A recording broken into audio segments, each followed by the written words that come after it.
Bible insight question answer സെഷന്റെ എല്ലാ മാന്യ പ്രേക്ഷകർക്കും യേശുക്രിസ്തുവിന്റെ ധന്യനാമത്തിൽ എന്റെ സ്നേഹ വന്ദനം. തിരുവെഴുത്തുകൾ അത് എഴുതപ്പെട്ട ഭാഷയിൽ ഗ്രഹിച്ച് പൊരുൾ തിരിച്ച് അതിനോടനുബന്ധിച്ചുള്ള ചോദ്യങ്ങൾക്കും സംശയങ്ങൾക്കും മറുപടി പറയുക എന്നുള്ളതാണ് ഈ സെഷനിൽ കൂടി ഞങ്ങൾ ഉദ്ദേശിക്കുന്നത്. കഴിഞ്ഞ അനേകം എപ്പിസോഡുകളിൽ വേദപുസ്തക അടിസ്ഥാനത്തിലുള്ള അനേകം സംശയങ്ങൾക്കും ചോദ്യങ്ങൾക്കും doctor Babu John Vettamala sir തൃപ്തിപരമായ ഉത്തരം തന്നു കഴിഞ്ഞു. നിങ്ങൾ ഈ ശുശ്രൂഷയെ എത്രത്തോളം സ്നേഹിക്കുന്നു എന്നതിന്റെ തെളിവാണ് നിങ്ങളിൽ നിന്നും ഞങ്ങൾക്ക് ലഭിക്കുന്ന ഈടുറ്റ ചോദ്യങ്ങൾ. ഇന്നും നിങ്ങളുടെ സംശയങ്ങൾക്കും ചോദ്യങ്ങൾക്കും മറുപടി പറയാനായി മാന്യ കത്രിദാസൻ നമ്മോടൊപ്പമുണ്ട്. Welcome to this session sir. Sir, ഈ സെഷനിലെ ആദ്യത്തെ ചോദ്യം മത്തായി സുവിശേഷം 27-ാം അധ്യായം 1 മുതൽ 8 വരെയുള്ള വാക്യങ്ങളിൽ യേശുവിനെ ഒറ്റിക്കൊടുത്ത യൂദ ഇസ്കരിയോത്ത 30 വെള്ളിക്കാശ് ദൈവാലയത്തിൽ എറിഞ്ഞു എന്ന് വായിക്കുന്നു. അപ്പോസ്തല പ്രവൃത്തി 1-ാം അധ്യായം 18-ാം വാക്യത്തിൽ അവൻ അനീതിയുടെ കൂലി കൊണ്ട് ഒരു നിലം മേടിച്ചു എന്ന് കാണുന്നു. ഈ ഒരു വ്യത്യസ്തത ഈ 2 വാക്യങ്ങളിൽ കാണുന്നു. ഒന്ന് വിശദീകരിക്കാമോ എന്നതാണ് പ്രേക്ഷകന്റെ ചോദ്യം. പറഞ്ഞ പോലെ നമ്മുടെ പ്രേക്ഷകർ നമ്മുടെ ഈ പ്രോഗ്രാം വളരെ ഇഷ്ടപ്പെടുന്നു എന്നുള്ളൊരു ഉദാഹരണമാണ് ഈടുറ്റ ചോദ്യങ്ങൾ നമുക്ക് ലഭിക്കുന്നത്. നല്ല കണ്ടന്റ് ഉള്ള ചോദ്യങ്ങൾ, സ്ട്രോങ് ക്വസ്റ്റ്യൻസ് ലഭിക്കുന്നുണ്ടാണ്. അങ്ങനെ വളരെ കണ്ടന്റ് ഉള്ള ഒരു ചോദ്യമാണ് ഇപ്പോൾ ഇവിടെ വന്നേക്കുന്നത്. അത് ഈ വായനക്കാരെ എല്ലാ കാലത്തും ആശയക്കുഴപ്പത്തിലാകുന്നൊരു കാര്യമാണ്. അതുകൊണ്ട് നമ്മൾക്ക് ആ ഭാഗം ഏറ്റവും ഭംഗിയായിട്ട് പഠിച്ചിട്ടുള്ള ഇടശേമിൽ തന്നെ പോകണം എൻ്റെ മറുപടി കിട്ടുന്നതിന് വേണ്ടി. നമുക്കെങ്ങനെ തുടങ്ങണ്ടേ? ഒന്ന്, ഈ യൂദ ഒന്ന് അനുതപിച്ചു. ആദ്യം പുരോഹിതന്മാരുടെ അടുത്ത് ഒന്ന് അനുതപിച്ചു. ഞാൻ കുറ്റമില്ലാത്ത രക്തത്തെ ഊറ്റിക്കൊടുത്ത് പാപം ചെയ്യുന്നത്, ഞങ്ങളെന്ത് വേണം? നീന്റെ കാര്യം നോക്ക്, നിങ്ങളെന്ത് ചോദിച്ചു. ഈ ഡെസ്പറേറ്റ് ആയിട്ട് ഇവൻ ചെന്നിട്ട് ഈ ഇത് കൊണ്ട് ഈ മണ്ഡപത്തിൽ എറിഞ്ഞു കളഞ്ഞു, ദൈവാലയത്തിൽ എറിഞ്ഞു. ഇനി അടുത്തതാണ് എൻ്റെ ഡിസ്ക്രിപ്ഷൻ വരുമ്പോൾ മത്തായിയുടെ സുവിശേഷത്തിൽ അവൻ കെട്ടിയാൻ ചേർത്തുന്നതാണ്. ലൂക്കോസ് അതിനെ പറ്റി അവൻ വീണ് അവൻ്റെ വയറൊക്കെ പൊട്ടി കുടലെല്ലാം പുറത്ത് ചാടി അങ്ങനെ അവൻ ചത്തെന്നാണ്. മരിച്ചു പോയെന്ന് പോലും അല്ല, ചത്തെന്നാണ്. ഇനി പത്രോസ് ആ കാര്യം പെന്തക്കോസ്തിനാളിൽ എക്സ്പ്ലെയിൻ ചെയ്യുമ്പോൾ വേർഷന് മാറ്റം വന്നു. ഓക്കെ, അപ്പൊ ഇനി നമുക്ക് വേർഷന് മാറ്റം ഉണ്ടോ? ഇഫ് യെസ്, എന്തുകൊണ്ടുണ്ടായി? ആൻഡ് ദെൻ ഏതാണ് ശരി? എന്തുകൊണ്ടാണ് വേർഷന് മാറ്റം ഉണ്ടായത്? വേർഷൻ മാറ്റമില്ലാത്ത കാര്യങ്ങൾ ഞാൻ പറയാം. യൂദ വന്നു, അനുദപിച്ചു, പൈസ കൊണ്ട് എറിഞ്ഞു, കെട്ടിയാൻ തീർത്തു. ഇത്രയും ശരിയാണ്. ഇനി അതിനെ സംഭവിക്കുന്ന കാര്യം, യൂദ ഈ പൈസ അവിടെ കൊണ്ട് എറിഞ്ഞു, മണ്ഡപത്തിൽ കൊണ്ടെറിഞ്ഞു. പുരോഹിതൻ വരെ പൈസയും എടുത്തു. അത് അവന്റെ പൈസ, അവരുടെ പൈസയല്ല. അതുകൊണ്ട് നിലം വാങ്ങിച്ചു. ആരും മേടിച്ചു? യൂദ നിലമൊന്നും മേടിക്കാൻ പോകുന്നില്ല, അവര് പോയൊരു നിലം മേടിച്ചു. എന്തിനാ അവർ നിലം മേടിക്കാൻ കാരണം? നിലം മേടിക്കാൻ കാരണം അവിടെ വരുന്ന പരദേശികൾ ആരെങ്കിലും മരിച്ചു പോയാൽ, പിന്നെ ആളും പേരും ഇല്ലാത്തവർ ഈ ഭിക്ഷക്കാരൊക്കെ വരുമല്ലോ, ഒന്ന് അവിടെ എങ്ങാനും കിടന്ന് മരിച്ചാൽ ആരും ബോഡി എടുത്തുകൊണ്ട് പോകത്തില്ല. ആരെല്ലാം വല്ലവൻ്റെ ശരീരം കൊണ്ട് അവനവൻ്റെ ഇത് മറവ് ചെയ്യും. അപ്പൊ അങ്ങനെ ഒന്ന് പരദേശിയെ മറയുന്നതിന് വേണ്ടി ഇവരെന്ത് ചെയ്തു? ഒരു നിലം അത് കൊടുത്ത് മേടിച്ചു. അപ്പം ഇവന് അപ്പൊ നല്ല ജനനിബിഡമായ സമയമാണത്. ഒത്തിരി ജനനിബിഡമായ ഒരു സ്ഥലമാണ്, സമയമാണത്. ഉം, ഉം. ഇവൻ വല്ലോൻ്റെയും പറങ്കാവിലോ അത്തിയിലോ വലിഞ്ഞു കയറാൻ പോയാൽ നടക്കത്തില്ല. അതെ, അതെ. പണി നോക്കണം, നീ നമ്മുടെ ഉണ്ടാക്കാൻ നീ വലിഞ്ഞു കയറാൻ വരുന്നത് ഓടിക്കും. ഇനിയിപ്പോ അവന്റെ പേര് തന്നെ മേടിച്ചതല്ലേ, ഉം, ഉം, അവന്റെ പേര് തന്നെ മേടിച്ചതല്ലേ. ഉം, ഓക്കെ, അപ്പോൾ അത് തന്നെ അവൻ കെട്ടിയാന്ന്. ഉം, അപ്പോൾ ഒരു ലൈറ്റ് ടൈംസ് ഗ്യാപ്പ് അവിടെ ഉണ്ടായിട്ടുണ്ട്. ഉം, ഉം, ടൈം ഗ്യാപ്പ് അവിടെ ഉണ്ടായിട്ടുണ്ട്. ഉം, മത്തായും ലൂക്കോസും എഴുതുമ്പോൾ അവർ ആ സംഭവങ്ങളുടെ സീക്വൻസ് എഴുതി എഴുതി വരുമ്പോൾ ഈ ഉം, ടൈം ഗ്യാപ്പ് അവിടെ പ്രസക്തമല്ല. ഉം, ഈ ടൈം ഗ്യാപ്പ് അവിടെ പ്രസക്തമല്ല. ഉം, അതുകൊണ്ട് അവരവിടെ എഴുതുന്നില്ല. ഉം. ഇപ്പം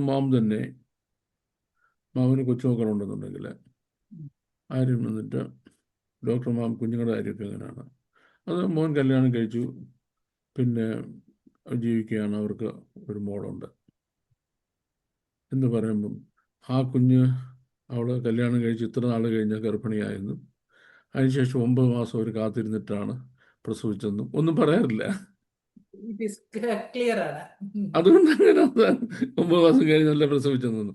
കല്യാണം കഴിക്കുകയും പോകുന്ന വഴിക്ക് ഗർഭിണിയായി വീട്ടിൽ ചെന്നപ്പോഴത്തേക്ക് പ്രസവിച്ചെന്നാണ് അതിൻ്റെ അർത്ഥം. മാമൻ്റെ പറച്ചിൽ കേട്ട് കഴിഞ്ഞാൽ 2 മിനിറ്റ് ഉണ്ടെന്ന് നടന്നു തോന്നത്തില്ലേ, the due time, yeah.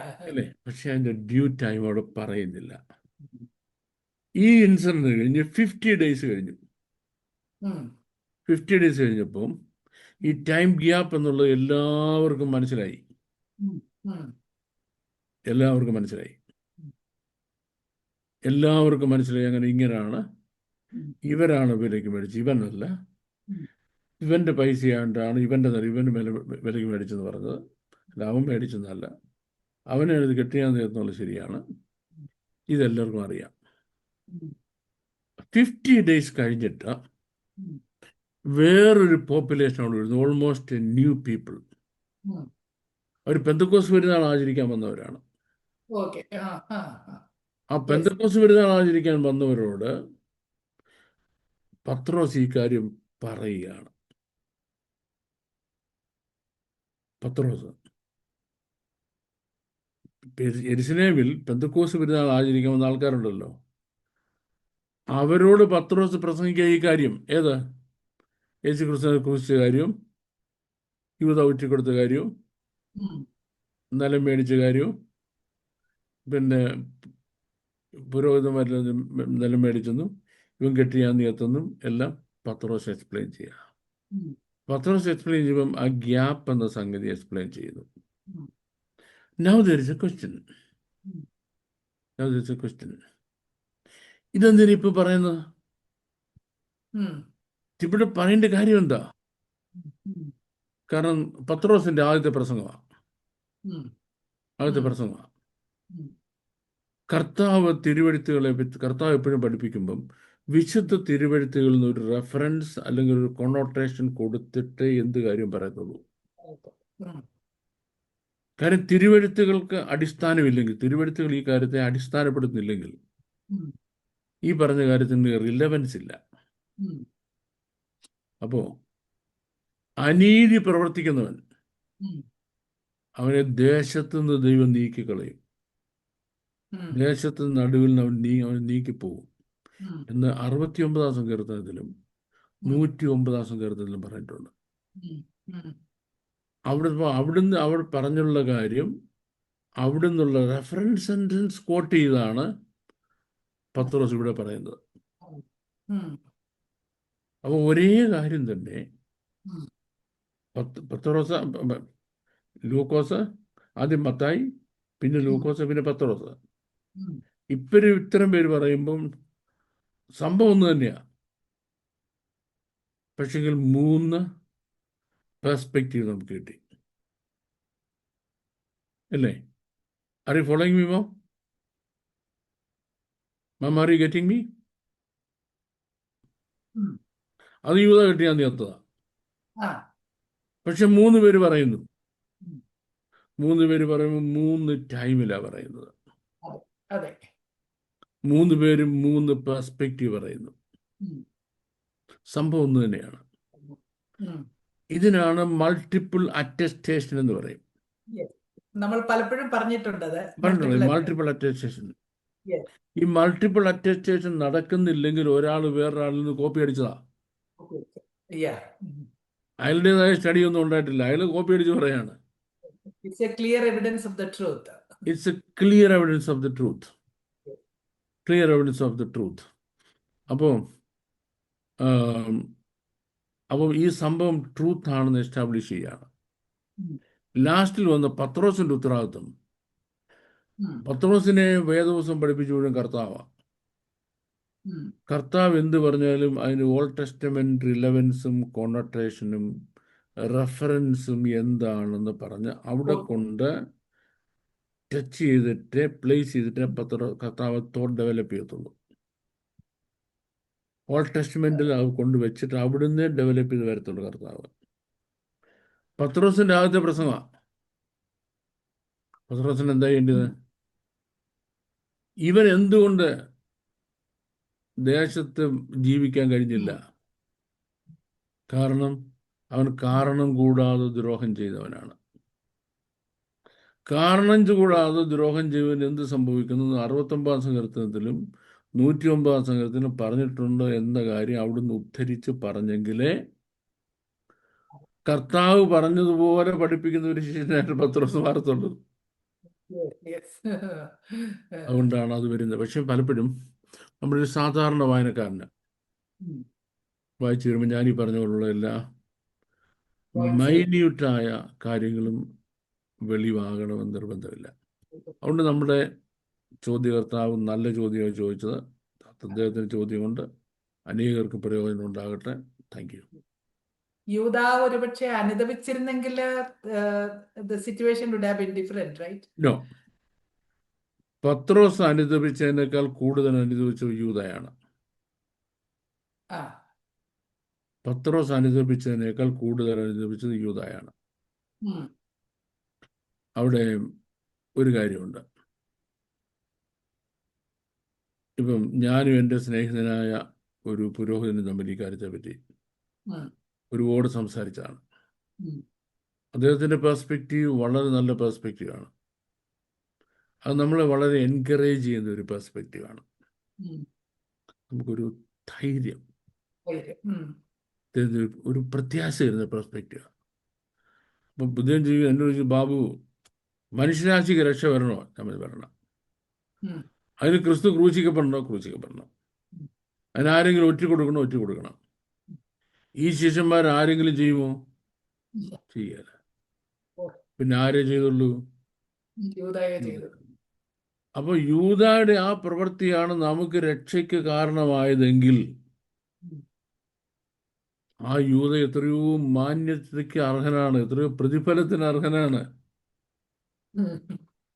ഒരിക്കലും നരകത്തിൽ പോകുന്നത് മാത്രമല്ല, അവനിൽ കൂടെയാണ് ദൈവഹിതം നിറവേറിയത്. നോക്കണേ, രണ്ട് കാര്യം. ഒന്ന്, ഈ പറഞ്ഞ പൂർണ്ണമായിട്ട് തെറ്റാണ്. അച്ഛൻ്റെ ഈ വാദം പൂർണ്ണമായിട്ട് തെറ്റാണ്. ഒന്ന്, എന്തിനാണ് യൂദ ഒറ്റുകൊടുത്തത്? ഇയാൾ ലോകത്തെ രക്ഷിക്കാനുള്ള രക്ഷിതാവാണ് യേശു ക്രിസ്തു, ദൈവത്തിൻ്റെ കുഞ്ഞാട. യാഗമായി തീർന്നില്ലെന്നുണ്ടെങ്കിൽ നടക്കത്തില്ല. യാഗമാകണമെങ്കിൽ തിരുവചനത്തിൽ പറഞ്ഞ പോലെ ആരെങ്കിലും ഒറ്റിക്കൊടുക്കണം. ഇവന്മാർ ഒരെണ്ണം തയ്യാറല്ല. ഈ ബാക്കി 11 പേര്, കാര്യം അവർക്കൊരു ആത്മഭാരമില്ല. അവർക്ക് നശിച്ചു പോകുന്ന ആത്മാക്കളെ പറ്റി ഭാരമില്ല. ഇവന് മാത്രമേ ഭാരമുണ്ടെന്ന്. ഇവന് മാത്രമേ ഭാരമുള്ളൂ. ആ ഭാരം അങ്ങ് മൂത്താണ് ഇവൻ പോയത്. ആണോ? ഇവൻ പോയത് അവൻ അനീതിയുടെ കൂലി കൊതിച്ചിട്ട്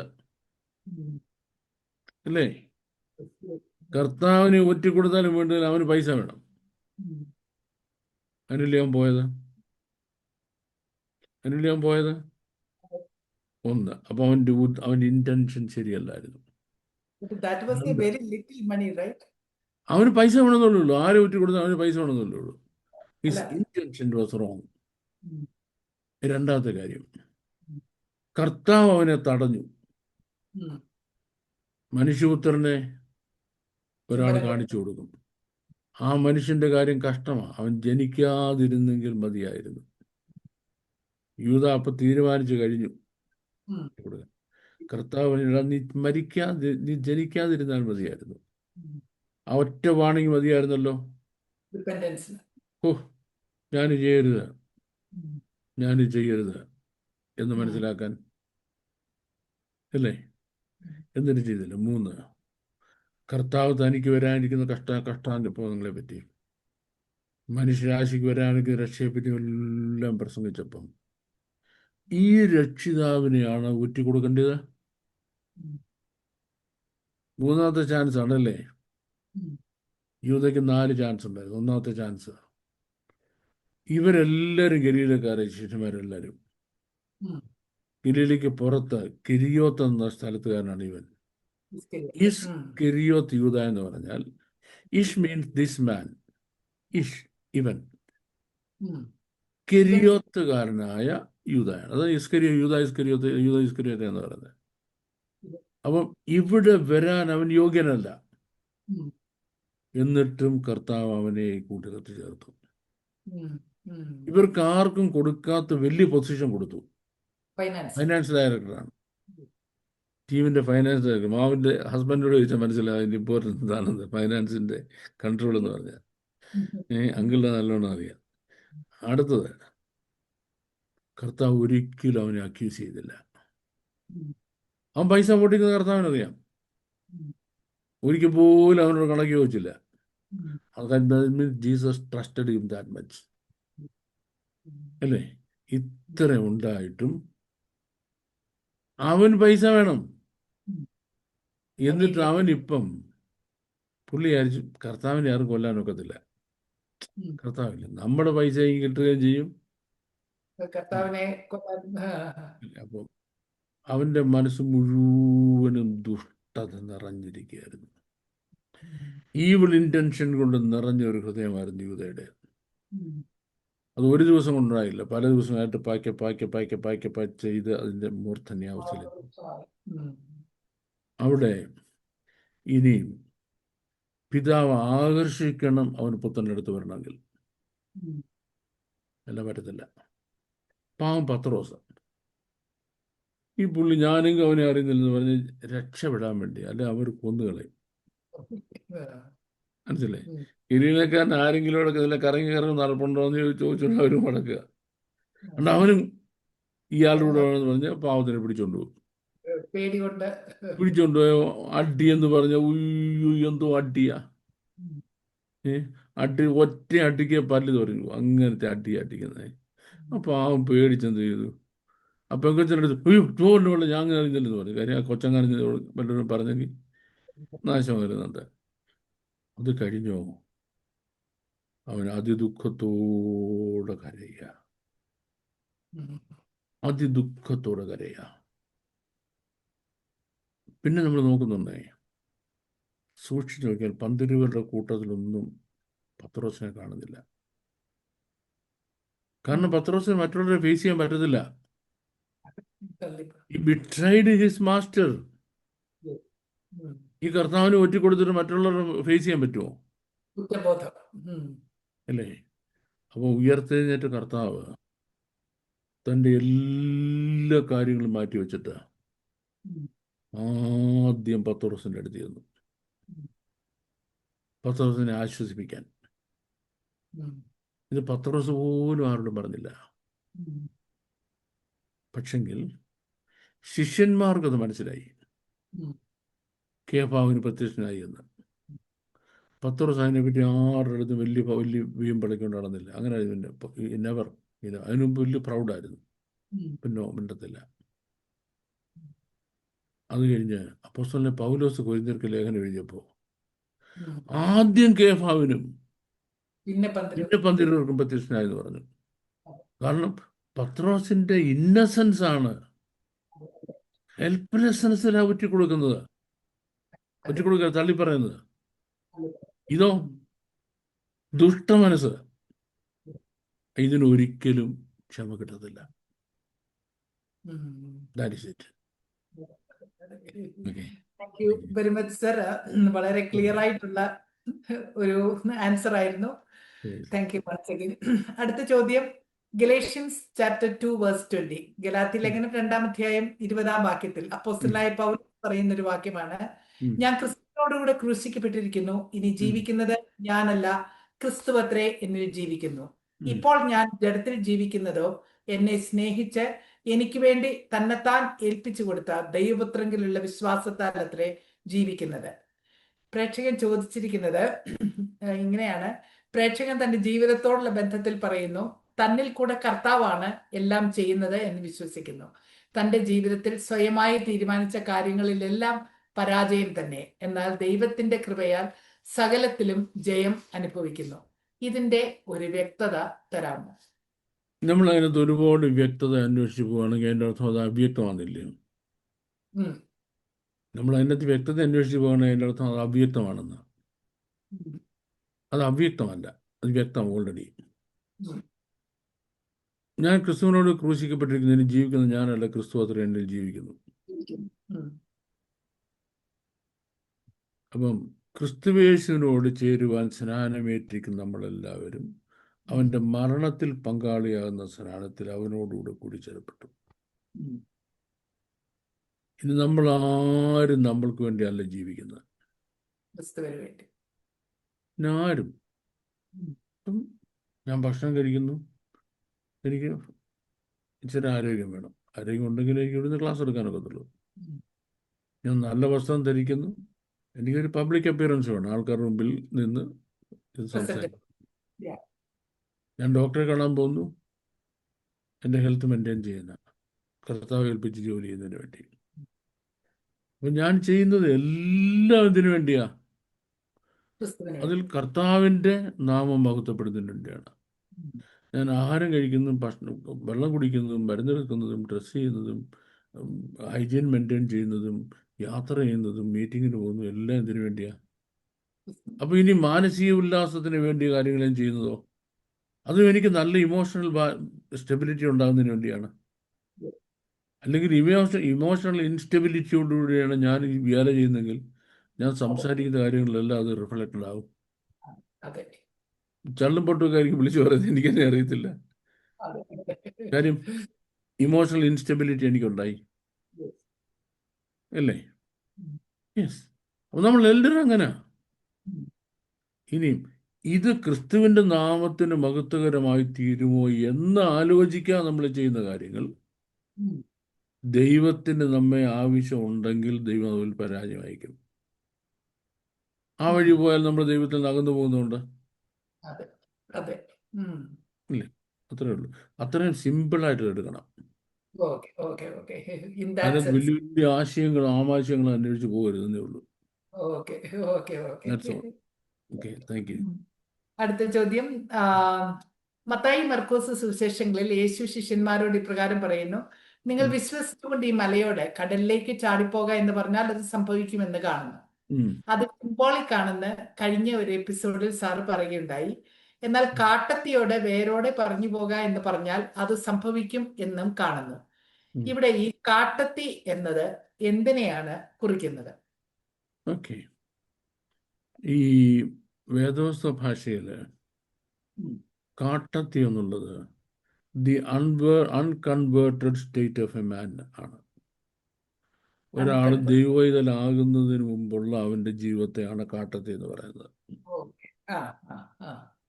ഞാൻ കാട്ടത്തിയുടെ ഭാഗമായിരുന്നു, കാട്ടുമരമായിരുന്നു. അവിടെ നിന്ന് ഓടിച്ചുകൊണ്ട് നാട്ടുമരത്തോട് ചേർത്ത് വെച്ചു.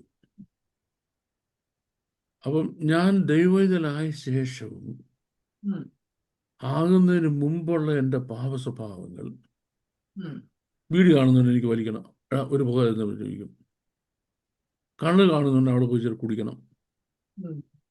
വഴിയെ പെമ്പിള്ളേർ പോകുന്നുണ്ട്, അവൻ്റെ പുറകെ പോകണം. ഈ പാപ സ്വഭാവങ്ങൾ ഇപ്പോഴും മാറുന്നില്ല. ജഡത്തിലുണ്ട്. വിശ്വസിച്ച് ആ കാട്ടത്തിയോട് മാറിപ്പോണം. ക്രിസ്തുവിൽ പുതിയ സൃഷ്ടിയാണ്, പഴയതിന് എൻ്റെ അടുത്ത് വരരുത്. ഫിനിഷ്. അതുപോലെ പഴയ ശാപം പോയി, പഴയ പാരമ്പര്യവും പോയി. ഈ പുതിയ സൃഷ്ടിക്ക് നിരക്കാത്തതെല്ലാം കാട്ടത്തിയാണ്. അതിന് ആ, പോയി പിന്നെ കടലിൽ പോയി ചാടിക്കണം പറഞ്ഞാൽ നീങ്ങി പോകാൻ പറഞ്ഞാൽ പൊക്കോളും. വേരോടെ പറഞ്ഞു പോകാനാണ് അങ്ങനെ പറഞ്ഞത്. പറഞ്ഞു. അത് വേന്റെ റൂട്ട് തന്നെ പറഞ്ഞു പോകും. അതിന്റെ ഓക്കെ, ഓക്കെ. റൂട്ട് തന്നെ പറഞ്ഞു പോകും. യെസ്, എന്ന് ദാറ്റ് ഈസ് ഇറ്റ്. വൈരാഗ്യത്തിന് ചേരാത്ത ജഡീക സ്വഭാവങ്ങളെ മുഴുവനും റൂട്ട് ഔട്ട് ചെയ്ത് കളയാൻ കഴിയും. Thank you very much. No problem. അടുത്ത ചോദ്യം. കൊലോസ്യ ലേഖനം 1-ാം അധ്യായം 24-ാം വാക്യത്തിൽ ഇപ്രകാരം എഴുതിയിരിക്കുന്നു: ഇപ്പോൾ ഞാൻ പൗലോ നിങ്ങൾക്ക് വേണ്ടിയുള്ള കഷ്ടാനുഭവങ്ങളിൽ സന്തോഷിച്ച് ക്രിസ്തുവിന്റെ കഷ്ടങ്ങളിൽ കുറവായുള്ളത് എന്റെ ജഡത്തിൽ സഭയായ അവന്റെ ശരീരത്തിന് വേണ്ടി പൂരിപ്പിക്കുന്നു. ഈ വാക്യത്തിന്റെ പൊരുൾ എന്താണ്? ക്രിസ്തു സഭയ്ക്ക് വേണ്ടി സഹിച്ച കഷ്ടങ്ങൾ അല്പം കുറവായി അത് പൗലോസ് പൂരിപ്പിക്കുന്നതായി കാണുന്നു. ഇതിന്റെ അർത്ഥം എന്താണ്? This is one of the most difficult verses in the Bible.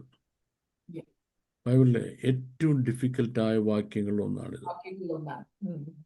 One of the most difficult versus. ഇത് മനസ്സിലാക്കാൻ കഴിഞ്ഞില്ല എന്നുള്ളതുകൊണ്ട് തന്നെ എന്തുമാത്രം ആശയക്കുഴപ്പമാണ് ക്രിസ്തീയ ലോകത്തിലുണ്ടായെന്നറിയാം. മനുഷ്യരാശിയെ രക്ഷിക്കുന്നതിന് വേണ്ടി യേശു ക്രിസ്തു കഷ്ടപ്പെടണം, കഷ്ടം സഹിച്ചു. പക്ഷേ അത് കംപ്ലീറ്റ് ആയില്ല. എന്ന് പറഞ്ഞാൽ 100 കഷ്ടം സഹിക്കേണ്ടിയിരുന്നു. കർത്താവ് ആകെ നോക്കിയിട്ട് 80 തന്നെ സഹിക്കാം. അപ്പോഴത്തേക്ക് കർത്താവ് മരിച്ചു. ബാക്കിയുള്ള പൗലോസിനെ സഹിക്കുക, തൻ്റെ ശരീരത്തിൽ സഹിക്കുക, പൂരിപ്പിക്കുക. കർത്താവിൻ്റെ ശരീരത്തിൽ മിസ്സായത് എൻ്റെ ശരീരത്തിൽ പൂരിപ്പിക്കുക. ഓക്കെ, പിടിയിട്ടല്ലോ. ഇനി എന്താ ചെയ്യുക? ഇനി ആണ്ടിൽ ഈസ്റ്റർ ആകുന്നുണ്ട്. ഇപ്പം കഴിഞ്ഞല്ലോ. സ്വന്തം ശരീരത്തെ ദണ്ഡിപ്പിക്കുക. ഫിലിപ്പീൻസിലൊക്കെ മനുഷ്യർക്ക് കമ്പെടുത്ത് അടിക്കുക, മറ്റുള്ളവരെ കൊണ്ട് അടിപ്പിക്കുകയും കുരിശെ കയറി തൂങ്ങി കിടക്കുക, എന്തെല്ലാം കാണിച്ചു. കാര്യം ക്രിസ്തുവിൻ്റെ ശരീരത്തിൽ കുറവായി ഇവൻ്റെ ശരീരത്തിൽ പൂരിപ്പിക്കുക. വേറെ ആരെയാണ് കല്യാണം കഴിക്കത്തില്ല, ആണുങ്ങളും പെണ്ണുങ്ങളും. കാര്യം ക്രിസ്തുവിൻ്റെ ശരീരത്തിൽ കുറവായത് ഇവൻ്റെ ശരീരത്തിൽ പൂരിപ്പിക്കുക. എന്തെല്ലാം മണ്ടത്തരങ്ങളും വിട്ടിത്തരങ്ങളുമാണ് കാണിക്കുന്നത്. അപ്പം റോമിലെ കാരാഗൃഹത്തില് ഒരു പ്രിസണറാ പൗലോസ്. താൻ സ്ഥാപിച്ചിട്ടില്ലാത്ത സഭയാണ് കൊലോസ്യയിലെ സഭ. പക്ഷെ തൻ്റെ ഈ എഫെസോസിലെ മിനിസ്ട്രിയുടെ കാലത്ത് കൊലോസ്യയിൽ നിന്ന് എപ്പിഫ്രോദിത്തസ് അവിടെ വന്ന് തൻ്റെ കൂടെ താമസിച്ച് സുവിശേഷനായി തീർന്ന് താൻ അവിടെ പോയി സ്ഥാപിച്ച സഭയാണ്. അപ്പം എന്തുകൊണ്ട് കൊലോസ്യയിൽ ഒരു സഭയുണ്ടായി? അതിൻ്റെ കാരണം പൗലോസ് രാവുകൾ അധ്വാനിച്ചു എഫെസോസിൽ. ഈ പറഞ്ഞ പോലെ കൂടാരപ്പണി ചെയ്ത് പൈസ ഉണ്ടാക്കിയാണ് ചെലവ് കഴിയുന്നത്. അപ്പോൾ ഇത് കൂടെ കുറയേണ്ട പേരുണ്ടെന്നേ. പൗലോസിന് മാത്രമാണെങ്കിൽ ഒരു പിടി അരി കഞ്ഞി ഇട്ടാൽ മതി. ഇതിപ്പോൾ ഒരു ഇടംകഴി അരി ഒരു കലത്തിലിട്ട് അതിനുള്ള സാമ്പാറുകൾ ഉണ്ടാക്കിയെങ്കിൽ ഈ കൂടുതൽ ഭക്ഷണം കഴിക്കാനൊക്കത്തുള്ളത്. ഗായിക്കുണ്ടോ കൂടെ? അതുപോലെ അധ്വാനിക്കുക. അധ്വാനിച്ചപ്പം എന്തുണ്ടായി? എഫെസോസിൽ സഭയുണ്ടായി. എഫെസോസിൽ സഭയുണ്ടായി എന്നുള്ളതുകൊണ്ട് അവിടുന്ന് ഒരാൾ പോയി തെസലോനിക്കൽ സഭ സ്ഥാപിച്ചത്. ഇപ്പോൾ ഈ കാരാഗൃഹത്തിൽ ഞാൻ കഷ്ടപ്പെടുക, നിങ്ങൾക്ക് വേണ്ടിയാണ് കഷ്ടപ്പെടുന്നത്. അപ്പൊ ഈ ചെങ്ങല ധരിച്ച് ശുശ്രൂഷ ചെയ്തു കഴിഞ്ഞാൽ ഭയങ്കര വേദനാജനകമായ കാര്യമാണ്. ആ വേദനയിലിരുന്ന് പ്രാർത്ഥിക്കുക, ദൈവത്തിൻ്റെ ഹൃദയത്തിനകത്ത് കയറി ദൈവത്തിൻ്റെ ആഴങ്ങൾ ഗ്രഹിക്കാൻ. ആർക്ക് കൊടുക്കാൻ? കൊലോസ്യർക്ക്, എഫെസ്യർക്ക്, കൊരിന്ത്യർക്ക്, ഫിലിപ്പിയർക്ക്, റോമക്കാർക്ക് എല്ലാം കൊടുക്കാൻ. ഞാൻ നിങ്ങൾക്ക് വേണ്ടിയുള്ള എൻ്റെ കഷ്ടങ്ങളിൽ സന്തോഷിക്കുന്നു അല്ലേ? ചുമ്മാ വാചോടിച്ചോണ്ടിരിക്കുകയല്ല. ഉം. സകല സഭകളെ പറ്റിയുള്ള ചിന്താഭാരം. ഉം. ഇനി വേറൊരു മനസ്സിലാക്കണേ. ഉം. എഫെസോസിന്റെ പടിവാതിൽ ഒരു ഒറ്റ അടി കിട്ടിയ കണ്ണിന് ഉം. കാഴ്ച അങ്ങ് പോയി അവിടെ വെച്ച്. ഉം. കണ്ണിൽ അടിച്ചത് കളക്കി കളഞ്ഞത് ഉം. അല്ലേ? ഉം. ആ കാഴ്ച ഒരിക്കലും പൂർണ്ണതയിലേക്ക് വന്നില്ല. പിന്നെ ഉം. ഇങ്ങനെ ഉം. ആവുന്നത്. ഉം. പിന്നെ ശരീരത്തിലുണ്ടായിരുന്ന രോഗങ്ങൾ ഉം. ഒരുപാടാണ്. ഇതെല്ലാം സഹിച്ചായി ക്രിസ്ത്യ വേല ചെയ്യുന്നത്. ഉം. അപ്പോൾ ഇപ്പോൾ ഞാൻ നിങ്ങൾക്ക് വേണ്ടിയുള്ള എൻ്റെ കഷ്ടാനുഭവങ്ങൾ സന്തോഷിക്കുന്നു. ഉം. ഞാൻ പറഞ്ഞല്ലോ, ഇത് ഒരു മീനിങ്. ഉം. രണ്ടാമത്തെ മീനിങ്, ഉം. മാമൻ 2 കുഞ്ഞുങ്ങളോ 3 കുഞ്ഞുങ്ങളോ? 2 പേര്. 2 പേര്. ഈ 2 പേരും വേദന സഹിച്ചാ പ്രസവിച്ചതല്ലേ? ഉം. എനിക്ക് സംശയമില്ല, ഒരു കാര്യമില്ല. ഉം. യാതൊരു വേദനയും ബുദ്ധിമുട്ടില്ലാതെ 2 പേരും വളർത്തി. ശരിയാണോ? അല്ല, അല്ല. വളരെ ത്യാഗത്തോടെ. മറ്റേത് ഫ്യൂ അവേഴ്സ് കൊണ്ട് തീർന്നെങ്കിൽ അതെ. എത്രയോ ദീർഘവർഷങ്ങൾ മാമെന്ന് ഒരാൾ ഈ 2 കുഞ്ഞുങ്ങൾക്ക് വേണ്ടി ഉറക്കമൊഴിക്കാനും ഉം. ഉണർന്നിരിക്കാനും തീറ്റാനും പോറ്റാനും പുലർത്താനും കൊണ്ടു നടക്കാനും ഉം. ഉള്ള കഷ്ടം മുഴുവൻ സഹിക്കാൻ തയ്യാറായി എന്നുള്ള ഒറ്റ കാരണം കൊണ്ടാണ് ഉം. ഇവരും മിടുക്കന്മാരെ എഞ്ചിനീയർമാരായിട്ടിരിക്കുന്നത്. അതെ, തീർച്ചയായിട്ടും. സംശയമുണ്ടോ? ഉം. ഇല്ല. ഉം. ഇല്ല. അപ്പം രണ്ടാമത്തെ അർത്ഥം, ഉം. ഒരു സഭ വളർത്തിക്കൊണ്ടുവരുന്നതിന് സഭയുടെ സ്ഥാപക നേതാവിനുള്ള പെയിൻ. ഉം. ഒന്ന് ലേബറിംഗ് പെയിനാണ്. ഉം. ക്രിസ്തു പിന്നെയും നിങ്ങൾ ഉരുവാകുവോളം പ്രസവ വേദനപ്പെടുന്ന എൻ്റെ കുഞ്ഞുങ്ങളെ, ലേബർ പെയിൻ. മറ്റേത് നർച്ചറിങ് പെയിനാ. Nurturing and nourishing. വളർത്താനുള്ള നറിഷിങ് പെയിനാണ്. ഇനിയും ഈ പെയിൻ ഒരാൾ എടുക്കാൻ തയ്യാറല്ല.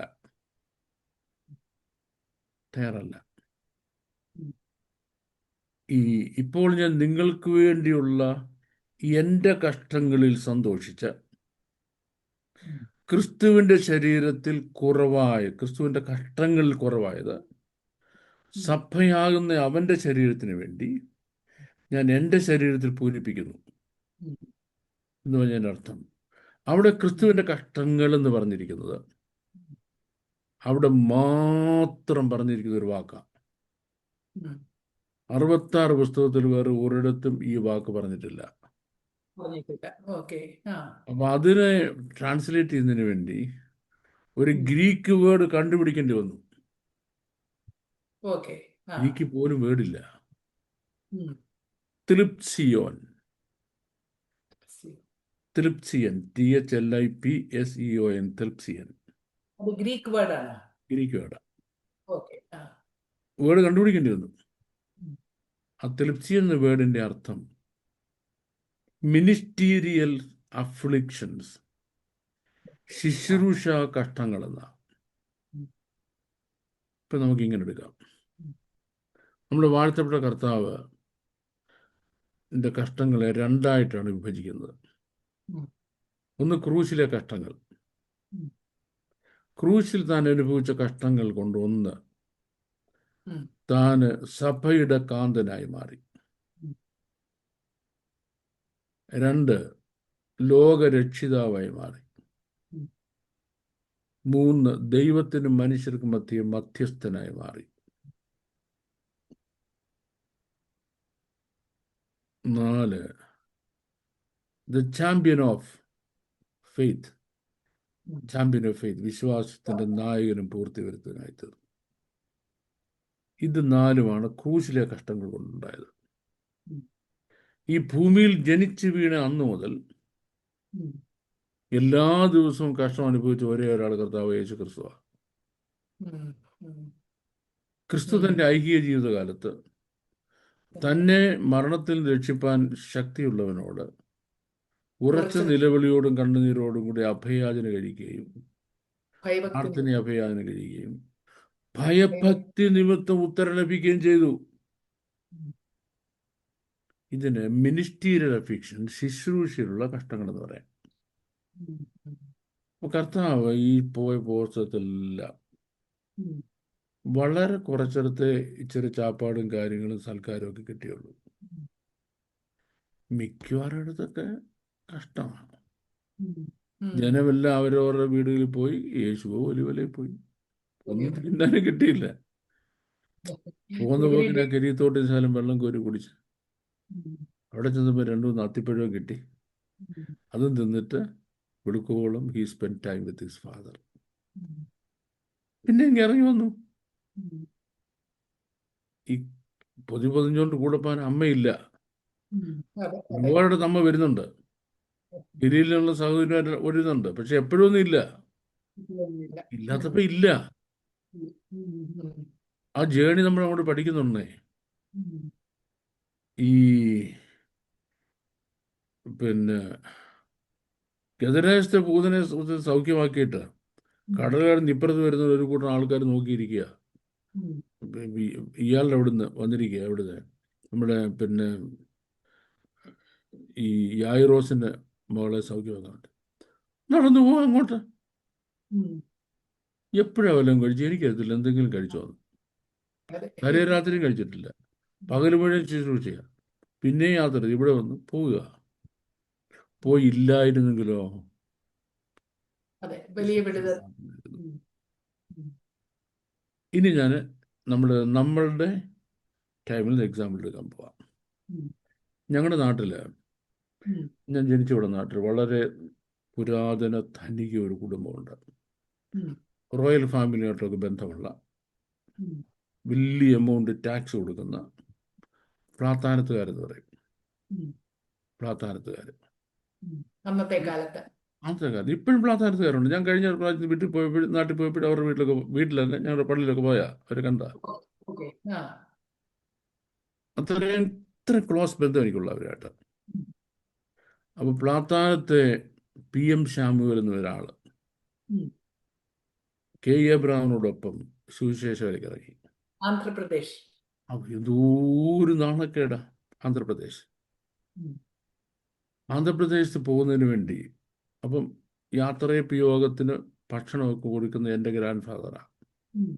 ഞങ്ങളുടെ ഫാമിലി തമ്മിൽ അത്രയും ബന്ധമുള്ളതുകൊണ്ട്, ഐ മീൻസ് ക്ലോസ്നെസ്, ഞങ്ങളുടെ റിലേറ്റീവ്സ് അല്ല.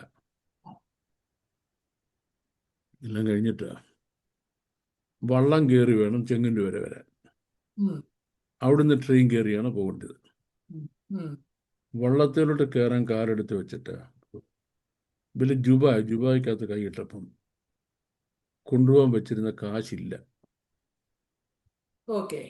ആരവും പൊട്ടിച്ചോണ്ട് പോയി. മുന്നോട്ട് പൈസ ഇല്ല. മേപ്പോട്ട് നോക്കി വള്ളത്തിൽ കയറി. എങ്ങനെ ആന്ധ്രയെ പോയത് എനിക്കറിയത്തില്ല. ആ കാലങ്ങളിൽ അനുഭവിച്ച കഷ്ടങ്ങൾ എന്ന് പറഞ്ഞാൽ, ഉയ്യോ, മൂത്ത മോന് കഞ്ഞി കൊടുക്കാൻ നിവൃത്തിയില്ലാഞ്ഞിട്ട് അവനെ കൊണ്ടുവന്ന് പിന്നെ ഇവിടെ ശ്രീലങ്കയില് TPM-കാരുടെ ഒരു ഹോളിലാക്കി. കുറച്ചാൾ കഴിഞ്ഞ് TPM-കാരുടെ ഹോളിൽ നിന്ന് തിരിച്ചു കൊണ്ടിരുമ്പം മേല് മുഴുവൻ പേനും പുഴുവുമായിട്ട് ഈ കൊച്ചൻ.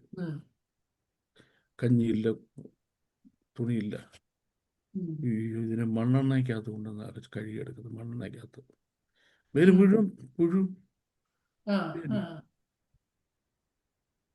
അപ്പം അതുപോലെ കഷ്ടം അദ്ദേഹം സഹിച്ചതുകൊണ്ട് 100 കണക്കിന് സഭകളും 10,000 വിശ്വാസികളും ആന്ധ്രയിലുണ്ടായി. അപ്പൊ ആന്ധ്രയിൽ കർത്താവ് വന്നിരുന്നെങ്കിൽ കർത്താവിന് എന്ത് കിട്ടുമായിരുന്നു? ഇതൊക്കെ കിട്ടത്തുള്ളായിരുന്നു. കർത്താവ് വന്നില്ല, പകരം ആര് പോയി? PM ശാമുവേൽ പോയി. അപ്പം അത് ആർക്ക് കിട്ടേണ്ടതാണ്? ഇത് മുഴുവനും കർത്താവിന് കിട്ടേണ്ടതാണ്. ആരുടെ അതെ ശരീരത്തിൽ സഹിച്ചു? PM ക്രിസ്തുവിന്റെ ശാമുവേൽ തൻ്റെ ശരീരത്തിൽ സഹിച്ചു. അതുകൊണ്ട് ആന്തറായിൽ സഭയുണ്ടായി. അതെ കർത്താവ് ആണ് കൊരിന്തിൽ പോയിരുന്നെങ്കിൽ ഉം. കല്ലെറിഞ്ഞു കൊന്നേനും. കർത്താവിന് അതെ കിട്ടിയില്ല. ആർക്ക് കിട്ടി? പൗലോസിന് പൗലോസിനെ. കിട്ടി, ഉം. അല്ലേ? ഓക്കെ. കർത്താവായിരുന്നു ഫിലിപ്പിയിൽ പോയിരുന്നെങ്കിൽ ഉം. തുണി വലിച്ചു കീറി അടിച്ച് പറിച്ച് കൊണ്ട് ഉം. കാരാഗൃഹത്തിലിടുമായിരുന്നു. ഉം. കർത്താവ് പോയില്ല. പകരം ആര് ഉം. പോയി? ഉം. പൗലോസ് പോയി. അതെ അതെ അതെ കർത്താവിന് പകരം പൗലോസ് പോയി. ഉം. കർത്താവായിരുന്നു പോയിരുന്നെങ്കിൽ ആരുടെ ശരീരത്തിൽ ഇത് കിട്ടിയാനും? കർത്താവിനെ. കർത്താവിന്റെ ശരീരത്തിൽ കിട്ടിയാനും. കർത്താവ് പോയില്ല, പകരം പൗലോസിനെ അയച്ചത്. അതെ അതെ അപ്പോൾ കർത്താവ് പോയില്ല, പകരം നമ്മളെ അയച്ചേക്കുന്നത്. ഉം. പകരം നമ്മളെ ഓരോരുത്തരെ അയച്ചിരിക്കുക. നമ്മൾ ആ ദൗത്യം എടുക്കുക. നമ്മൾ ആ ദൗത്യം ഏറ്റെടുത്താൽ കർത്താവിന് കിട്ടേണ്ടത് ഇതുപോലെ പൗലോസിന് കിട്ടിയ പോലെ നമുക്ക് കിട്ടും. ആർക്ക് കിട്ടേണ്ടതായിരുന്നു? കർത്താവിന് കിട്ടേണ്ടത്. കർത്താവിന് കിട്ടേണ്ടതായിരുന്നു. ഇപ്പോൾ ഞാൻ നിങ്ങൾക്ക് വേണ്ടിയുള്ള എൻ്റെ കഷ്ടങ്ങളിൽ സന്തോഷിച്ച് ഉം. ക്രിസ്തുവിൻ്റെ കഷ്ടങ്ങളിൽ കുറവായുള്ളത് ഉം.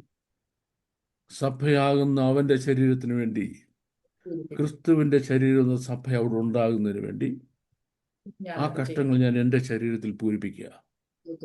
ഓക്കെ ഓക്കെ ആ കഷ്ടങ്ങൾ ഞാൻ എൻ്റെ ശരീരത്തിൽ പൂരിപ്പിക്കുക. Okay. That is one of the most difficult verses to explain yes in the yes whole Bible. അതെ അതെ അതെ അതെ. The most difficult verses to explain in the whole Bible. കാലാകാലങ്ങളിൽ അനേകം ദൈവദാസന്മാർ അനേകം ദൈവമക്കളിന് തയ്യാറാകുന്നു, അവരുടെ ശരീരത്തിൽ ഇത് പൂരിപ്പിക്കുന്നു, അതെ അതെ അവരുടെ ശരീരത്തിൽ പൂരിപ്പിക്കുന്നു. അതുകൊണ്ടാണ് ഓരോ സ്ഥലത്തും സഭകൾ ഉണ്ടാകുന്നത്. ആഫ്രിക്കയിൽ ഡേവിഡ് ലിവിങ്സ്റ്റണും ആഫ്രിക്കയിൽ ഡേവിഡ് ലിവിങ്സ്റ്റൺ പോയതുപോലെ, വില്യം അല്ലേ? കേറി വന്നു. വില്യം കേറി ഇന്ത്യയിൽ പോയതുപോലെ, ഇതുപോലെ ഓരോരുത്തരും ലോകത്തിന്റെ ഓരോ ഭാഗങ്ങൾ ഓരോ കാലഘട്ടങ്ങൾ പോയത് കൊണ്ടാണ്. സഭയ്ക്ക് വേണ്ടി അത് ക്രിസ്തുവിന്റെ അത് സഭയ്ക്ക് കർത്താവാണ് പോയിരുന്നെങ്കിൽ കർത്താവിന് കിട്ടുമായിരുന്നു. അതൊക്കെ കർത്താവിന് പോലെ എൻ്റെ ശരീരത്തിൽ പൂരിപ്പിച്ചു. അതെ അതെ. That's a wonderful verse. ഒരു വലിയൊരു ദർശനമാണ് അത്, അല്ലെ? Absolutely, absolutely. Yes. That's. I have no words to explain it more. അതെ അതെ I അതെ have അതെ no words to explain. എനിക്കത് എക്സ്പ്ലെയിൻ ചെയ്യാൻ എനിക്ക് വാക്കുകളേ ഇല്ല. അതെ, ഒരു ഗ്രേറ്റ് പ്രിവിലേജ് ആണ് അവർക്ക്. ജനത്തിലെ Well, that's a great privilege. That's a privilege. കാരണം കർത്താവിനോട് കഷ്ടം സഹിക്കുന്നുവെങ്കിൽ കർത്താവിനോട് കൂടെ വാഴും. അതെ അതെ നീ സഹിക്കുന്നുവെങ്കിൽ കൂടെ വാഴും. അതെ അതെ. അവരുടെ തള്ളിപ്പറയുന്ന കർത്താവിനോട് തള്ളിപ്പറയും, സഹിക്കുന്നെങ്കിൽ കൂടെ വാഴും. അതെ അതെ അതെ. That's it. Okay, sir. Thank you once again for the very convincing answers. Thank you. ഈ സെഷൻ പ്രേക്ഷകർക്ക് പ്രയോജനമായി എന്ന് ഞങ്ങൾ കരുതുന്നു. തുടർന്നും വേദപുസ്തക അടിസ്ഥാനത്തിലുള്ള നിങ്ങളുടെ സംശയങ്ങളും ചോദ്യങ്ങളും ഞങ്ങളെ അറിയിക്കാവുന്നതാണ്. May God bless you all. Thank you once again.